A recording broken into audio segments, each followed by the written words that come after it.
Saludos, profesor. Mi nombre es Marcelo Flores y hoy día junto a Catalina Chávez, Danixa Coloma y Marisol Fonseca presentaremos nuestro seminario que corresponde a las funciones del riñón. Bueno, antes de comenzar a desarrollar nuestro seminario, es necesario mencionar los objetivos que formulamos para este. Eh, Formulamos 5 objetivos y estos son: comprender el funcionamiento del riñón en la formación de la orina, describir cómo el riñón controla la homeostasis, indicar el rol del riñón en la eritropoyesis, señalar el rol de los riñones en la gluconeogénesis y finalmente identificar el rol del tecnólogo médico de laboratorio clínico y de imagenología. En primer lugar, el sistema urinario se compone de diferentes órganos, los que trabajan en conjunto con el objetivo general de eliminar desechos del organismo, que han sido filtrados del plasma. Entre los órganos que componen este sistema se encuentran los riñones, uréteres, vejiga urinaria y uretra. Y el riñón tiene como función principal la regulación del líquido extracelular en el cuerpo, mediante la formación de la orina. Durante el proceso de la formación de la orina, el riñón cumple con otras funciones, como regular el volumen del plasma sanguíneo, al igual que la concentración de los productos de desecho dentro del plasma, concentración de electrolitos y el pH del plasma. Y a continuación se verá más en detalle distintas funciones que puede cumplir el riñón en el organismo. Formación de la orina. Cabe señalar que los riñones cumplen la función de eliminar del cuerpo los materiales de desecho que se han ingerido o que ha producido el metabolismo, los cuales el cuerpo ya no necesita, donde la orina es la principal vía de eliminación de estos desechos. La formación de la orina consta de 3 etapas. En primer lugar está la filtración glomerular. En esta etapa sucede el ultrafiltrado del plasma desde los capilares glomerulares hacia el espacio de Bowman, en donde las células endoteliales de los capilares forman una barrera permeable a la que se le denomina membrana de filtración. Esta membrana es la que permite la filtración de la mayor parte del agua y solutos pequeños, pero evita la filtración de las proteínas plasmáticas, las células sanguíneas y las plaquetas. Además, para que se produzca la filtración, debe existir una suficiente presión sanguínea glomerular. En segundo lugar está la reabsorción tubular, en donde a medida que el líquido transcurre por las nefronas, los solutos como la glucosa, los aminoácidos, la urea y los iones, así también como las proteínas pequeñas, se devuelven a la sangre, donde la mayor parte de la reabsorción se produce en el túbulo contorneado proximal. Además, las células presentes en la longitud restante de las nefronas distales reabsorben más agua y determinados iones para que de esta manera se pueda mantener la homeostasis.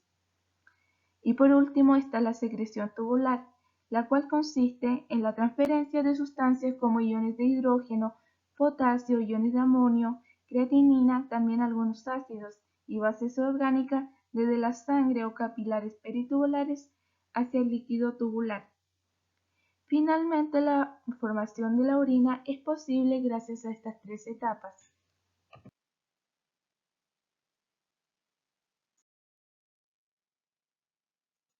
Homeostasis.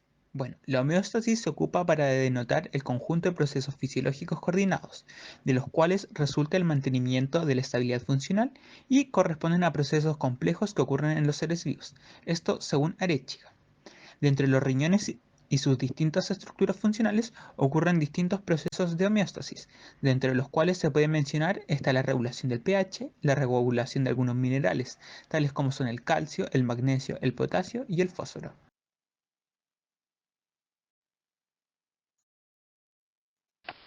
Homeostasis del pH. Los riñones ayudan a regular el pH de la sangre a través de la excreción de protones de hidrógeno en la orina y mediante la reabsorción del bicarbonato.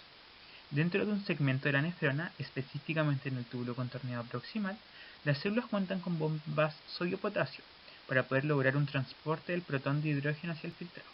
Este proceso corresponde a un cotransporte llamado antiporte, debido a que el sodio y el hidrógeno se mueven en direcciones opuestas a través de la porción apical de la membrana plasmática. Gran parte de los protones de hidrógeno son secretados en el filtrado desde el túbulo contorneado proximal. el cual es utilizado para la reabsorción del bicarbonato. La reabsorción del bicarbonato se realiza de forma indirecta, pues las membranas apicales de las células tubulares son impermeables a este.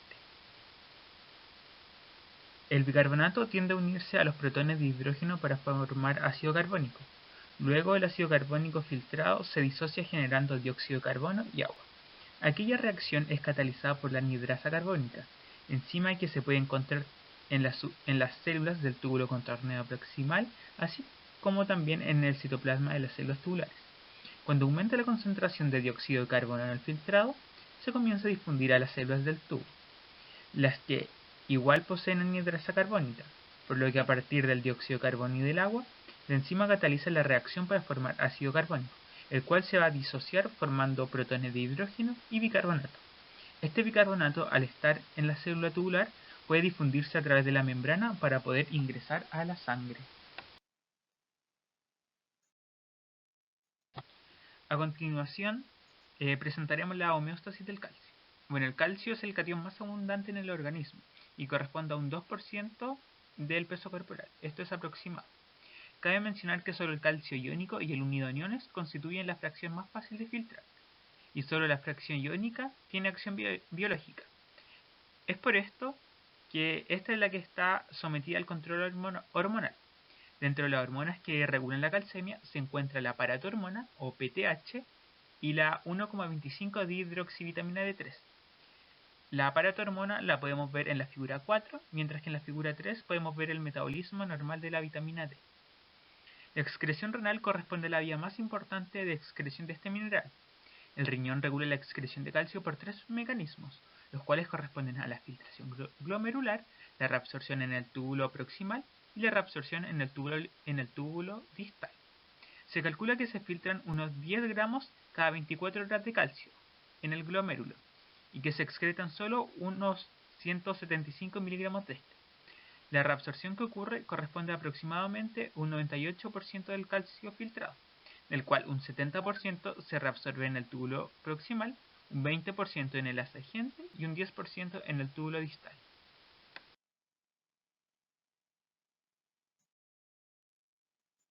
Bueno, entre las múltiples funciones que tiene el riñón en el organismo se encuentra la regulación de la eritropoiesis a través de la secreción de la hormona eritropoyetina. La eritropoiesis es el proceso de formación de eritrocitos o glóbulos rojos y tiene su inicio en la médula ósea. Como se ve en la imagen, el proceso comienza con un hemocitoblasto o célula madre en la médula ósea. Esta célula da lugar a un proritoblasto que al unirse con la eritropoyetina se convertirá en eritroblasto. Después, esta se convierte en normoblasto perdiendo su núcleo para convertirse en reticulocitos. Finalmente, los reticulocitos cambian a eritrocitos maduros y pueden circular por la sangre. Los eritrocitos son las células sanguíneas más abundantes y relativamente pequeñas de los mamíferos y su principal función es el transporte de oxígeno y dióxido de carbono entre los distintos tejidos del organismo y los pulmones. Como ya se ha mencionado, este proceso está regulado por la eritropoyetina, que es una hormona secretada por las células intersticiales peritubulares del riñón. Esta hormona se produce en situaciones de hipoxia tisular, que es cuando el oxígeno de la sangre se encuentra en concentraciones disminuidas. Una de las causas de la hipoxia puede ser una disminución de eritrocitos y otras razones pueden ser que una persona tenga una enfermedad pulmonar o se encuentre en altitudes elevadas, pues mientras mayor sea la altitud, menor es la presión de oxígeno en la atmósfera. Por lo tanto, en todas estas situaciones donde disminuye el oxígeno en la sangre, el riñón comienza a producir eritropoyetina. La hipoxia induce la activación transcripcional de los genes de eritropoyetina, por lo que aumenta su producción. Esta hormona se une a los receptores de superficie de los precursores eritroides en la médula ósea, como se mencionó anteriormente, lo que da lugar a la regulación de la proliferación, maduración y sobrevida de los eritrocitos, para que así las concentraciones de oxígeno puedan aumentar. El riñón es un órgano involucrado en la homeostasis de la glucosa y desempeña un papel importante en esta función a través de la gluconeogénesis. El riñón puede considerarse dos órganos separados, que la utilización de glucosa ocurre predominantemente en la médula renal, mientras que la liberación de glucosa se limita a la corteza renal. Esta partición funcional es el resultado de diferencias en la distribución de varias enzimas a lo largo de la nefrona. Por ejemplo, las células de la médula renal tienen una actividad enzimática glucolítica y fosforilante de glucosa apreciable. Al igual que en el cerebro, son usuarias obligatorias de la glucosa. Sin embargo, estas células carecen de la enzima glucosa 6-fosfatasa y otras enzimas gluconeogénicas.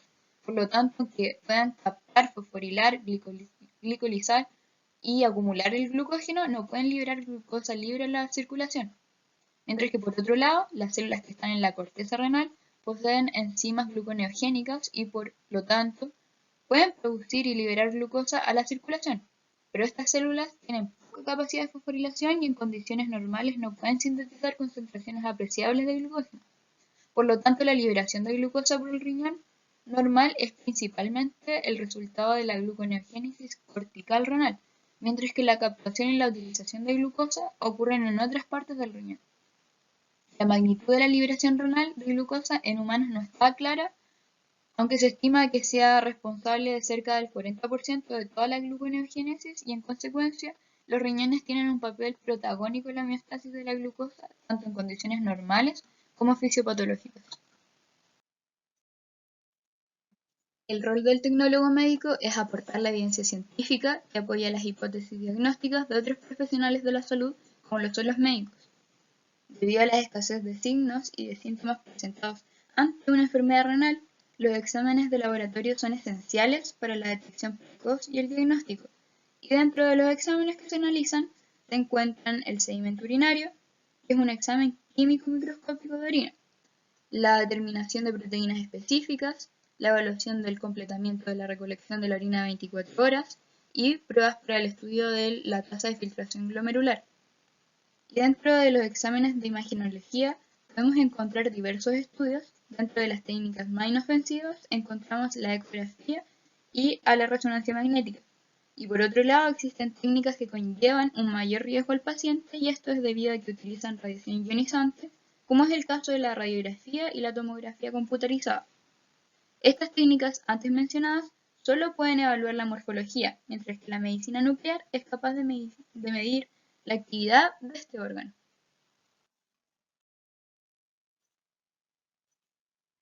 A modo de conclusión, se puede decir que los riñones son órganos de vital importancia en el organismo, pues cumplen con funciones que están principalmente enfocadas en eliminar desechos y mantener regulada la homeostasis del plasma sanguíneo, a través de procesos de filtración, reabsorción y excreción. En este ámbito, tiene la capacidad de regular concentraciones de minerales fundamentales en el organismo junto con la glucosa. También puede recalcarse que el riñón cumple con una función endocrina al secretar ciertas hormonas que igualmente se encargan de regular la concentración de componentes en la sangre, como por ejemplo la regulación de eritrocitos. Por esto y mucho más es que es necesario tener el conocimiento del estado de salud de los riñones, y una de las formas de saberlo es a través de exámenes realizados por tecnólogos médicos, tanto en el área de laboratorio, clínico como de imagenología. Gracias por su atención.